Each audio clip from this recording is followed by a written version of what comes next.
wasahbihi ajmain. Amma ba'du. Rekan-rekan para guru yang berbahagia, selamat datang. Insya Allah pada hari ini kita akan melaksanakan acara pokok, yaitu workshop berbagi praktik baik. Ngeblur dong. Acara selanjutnya.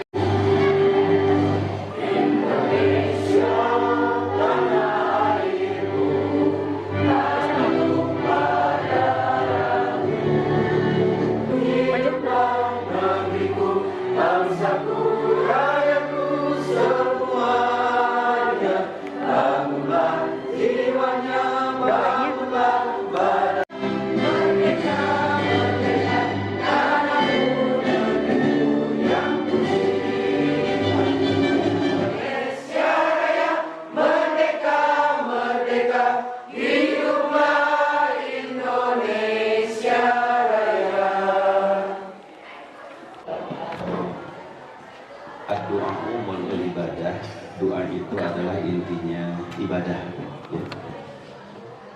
Semoga doa yang kita panjatkan pada pagi hari ini, kita sangat berharap kepada Allah, yaitu Allah Subhanahu wa ta'ala. Anta syafi la syafi'a illa anta shifa'an la yughadiru saqaman. Allahumma rabban nas wa ba'si ishfi anta syafatihah. A'udzubillahi minasyaitonir rajim. Bismillahirrahmanirrahim. Alhamdulillahi rabbil alamin arrahmanir rahim maliki yaumiddin. Assalamualaikum warahmatullahi wabarakatuh. Alhamdulillahilladzi an'ama alaina bi. Yang ketiga, alhamdulillah upacara porsenik telah beres kita laksanakan tanpa ekses, sukses dibubarkan. Tok tok tok. Terima kasih. Selanjutnya, Bapak Ibu, sengaja kami mengundang Bapak Ibu pada hari 27 Maret sampai 1 April kelas 9 mengikuti sanad 78 belajar biasa. Nanti di-share juga sama Ibu. Di kinerja ini saya tayangkan ini yang sudah masuk. Sebentar.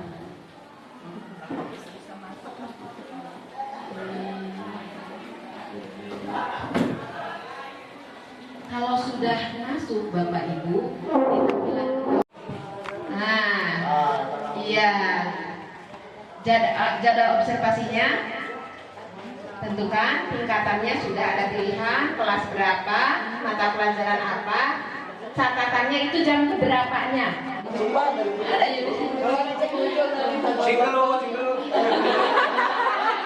ternyata yang mana atas nikmat dan karunia-Nya pada hari ini kita dapat berkumpul bersama dalam acara workshop berbagi praktik baik mengenai penerapan disiplin positif dalam pembelajaran.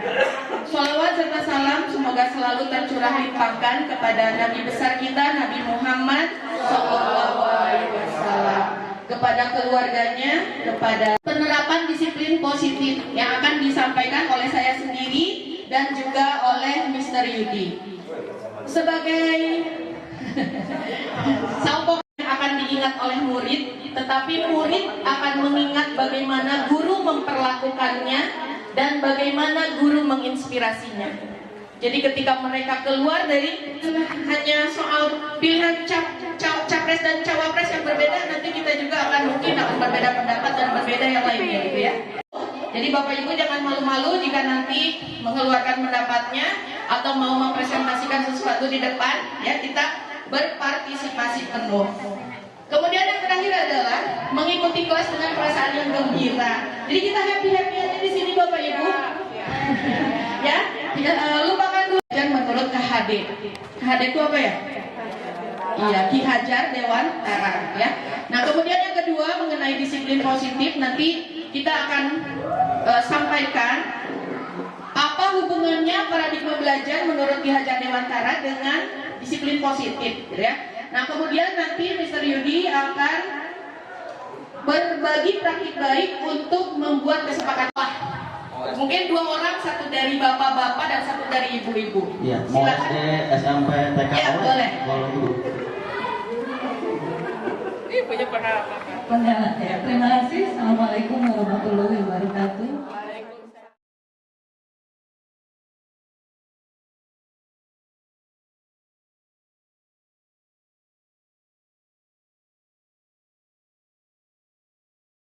Sayalah yang dipanggil ke panggung.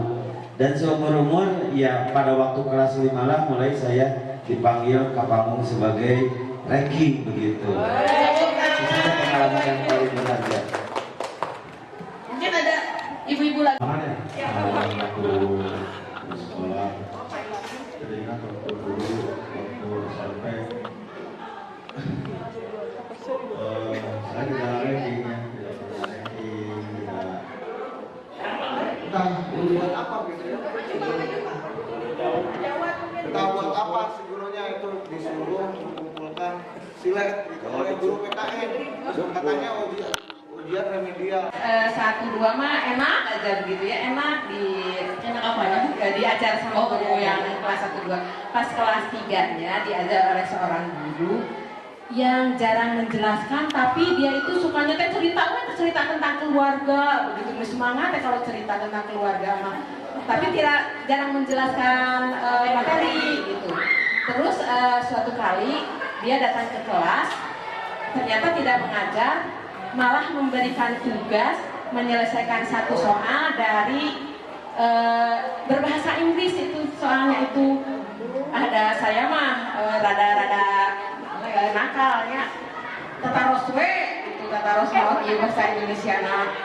Tapi tetap bingung, ternyata di belakang halamannya ada ya cekatan teanya ada kuncinya, cuma kuncinya teh hasil akhir, tidak ada proses pengerjaannya. Nah didiskusikan akhirnya ketemu cara ininya sampai dapat nilai akhir seperti itu. Saya sampaikan ke guru tersebut, ternyata bukan dapat pujian, malah dapat omelan.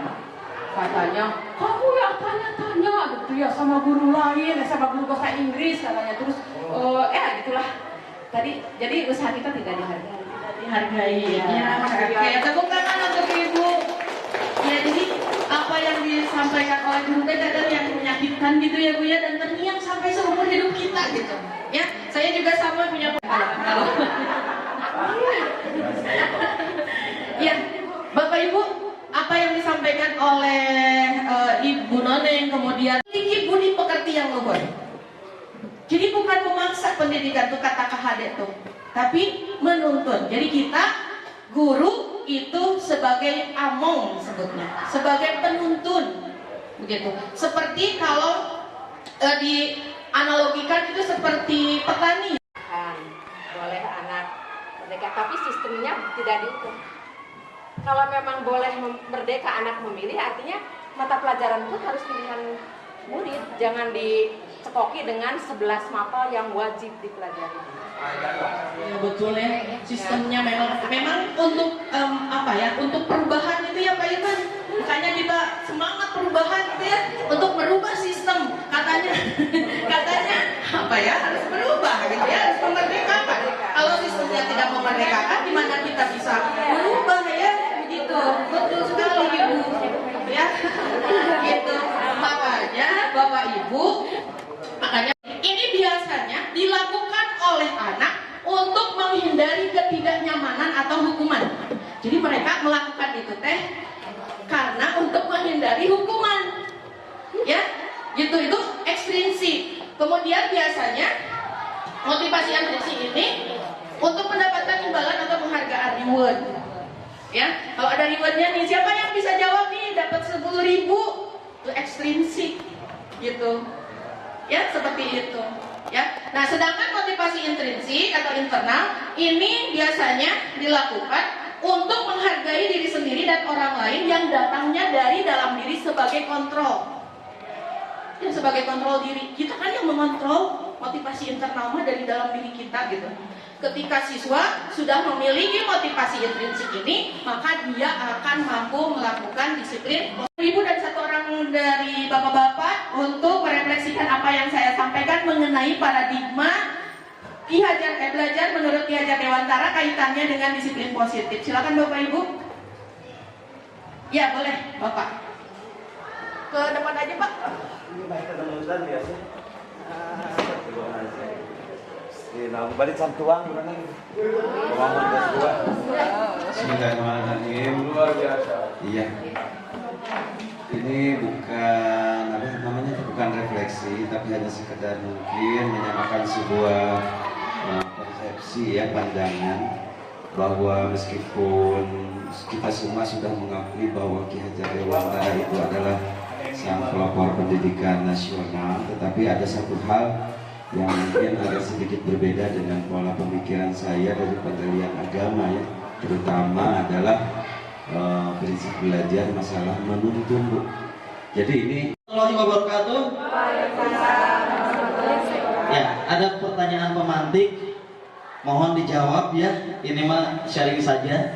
Ini kita diskusi saja. Saya hanya memimpin diskusi kita. Mengapa kita memiliki peraturan tentang penggunaan helm pada saat mengendarai kendaraan roda 2 atau 2 motor? Nomor 1, ya. Untuk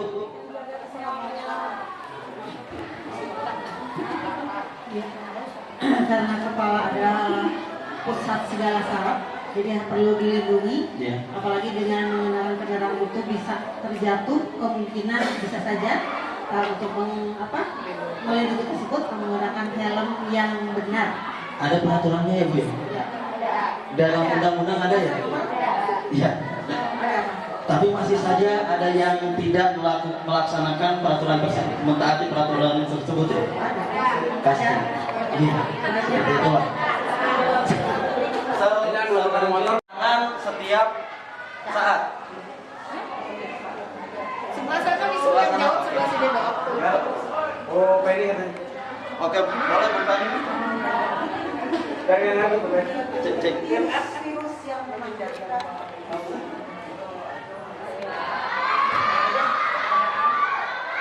jelas. Nggak apa-apa. Aturan sekarang saya tidak terlalu mendengar untuk penggunaan masker dan mencuci tangan setiap saat.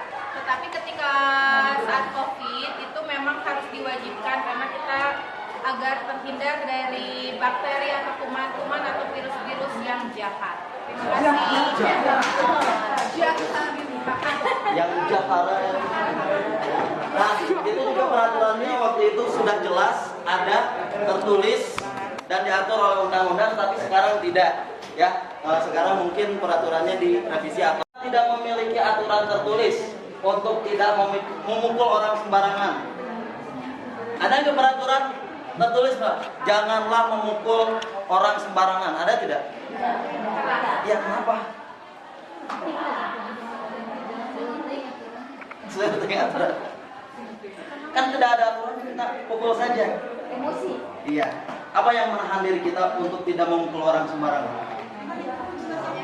Jadi jangan memukul. Ya. Apa yang menahan diri kita untuk tidak memukul orang sembarangan? Etika. Betul sekali. Tepuk tangan buat.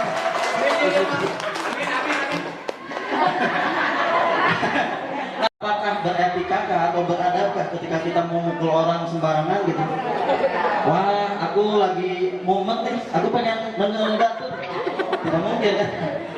Oke, selanjutnya Bu. Pak Yudi, Ya. Tirai punya etika. Ya. Etika. Oh. Oh.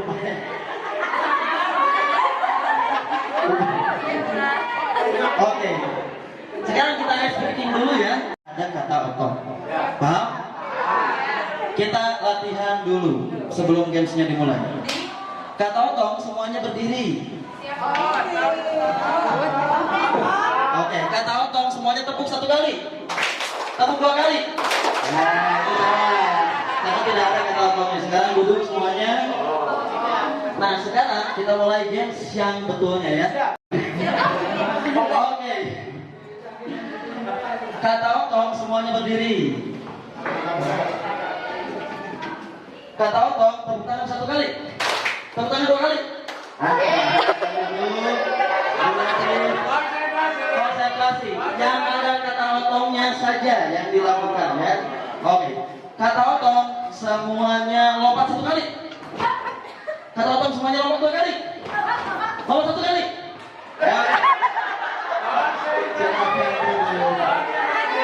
Oke. Kata Otong semuanya teriak. Oh.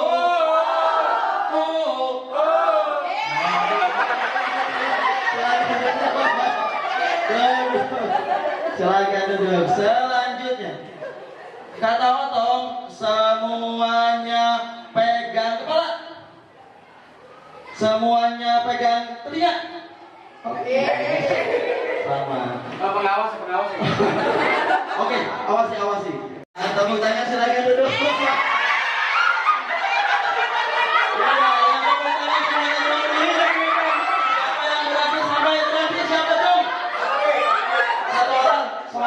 Iya, Bu Haji silahkan mendapatkan hadiah ke depan Bu Haji. Ya, Haji. Ibu Haji suruh siapa ke depan? Tidak ada kata tamunya.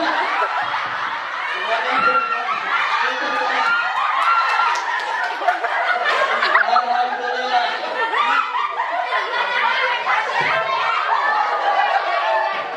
Silver Queen Cangkibar seharga 30.000 tidak diselamatkan.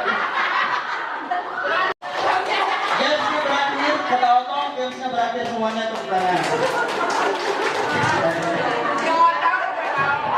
Adalah tanpa kesepakatan.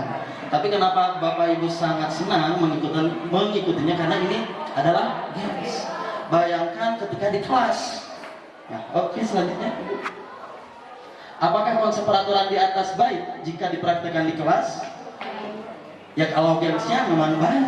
Akan tetapi kalau secara kita yang menentukan gitu dari awal sampai akhir peraturannya tanpa ada kesepakatan murid, apakah itu baik?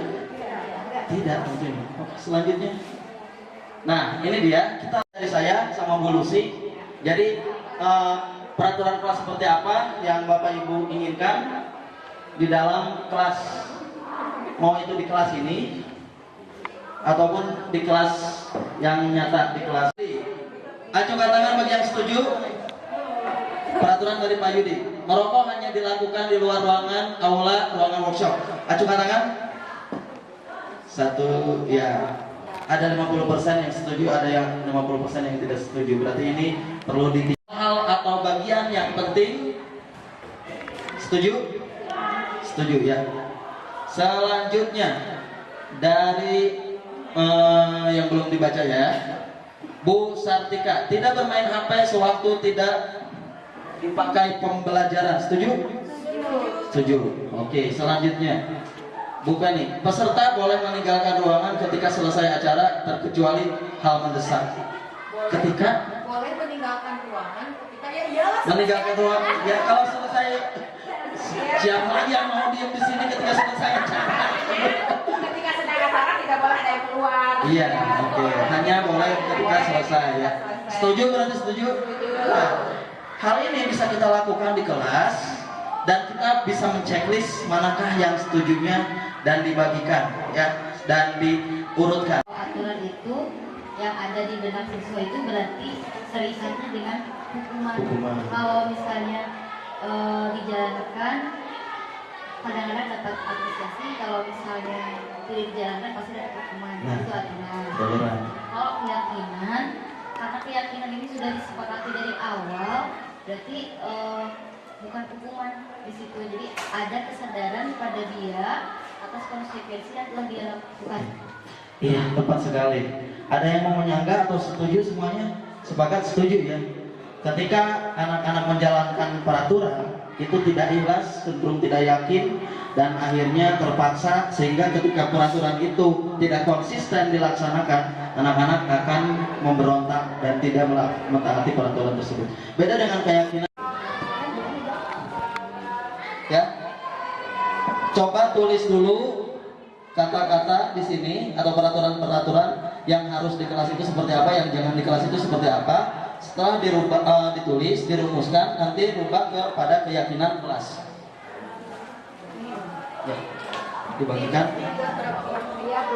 4 kelompok aja per baris ya. Per baris aja, per bidang boleh, per rukun atau per baris ini.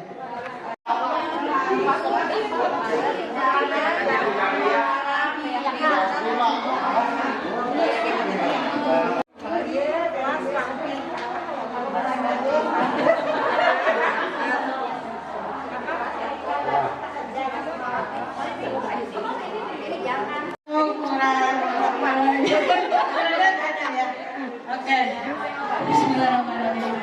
Mana di mana kelompok paling manja, kelompok paling manja ada di Miss Manja. mana di mana kelompok paling manis, kelompok paling manis ada di manis manja, manis manja.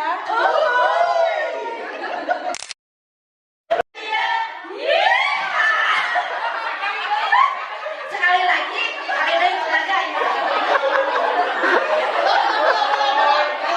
video.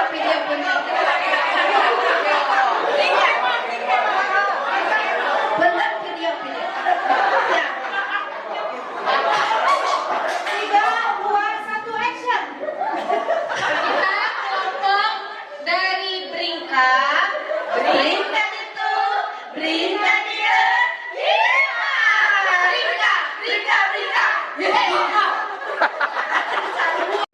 Baik, untuk yang kata jangan, ada beberapa kalimat yang ada kata jangannya untuk peraturan, yaitu jangan berbicara kasar atau jorok, jangan menggunakan HP saat pembelajaran, jangan mengganggu teman, dan jangan mengotori kelas. Teman salah satu bentuk bullying.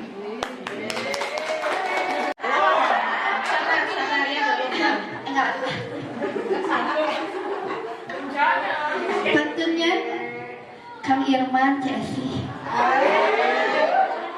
Sekian, terima kasih. Tahun dari 1, 2, 3. Bringka. Yes. Bringka. Assalamualaikum warahmatullahi wabarakatuh. Iya, tepuk tangan.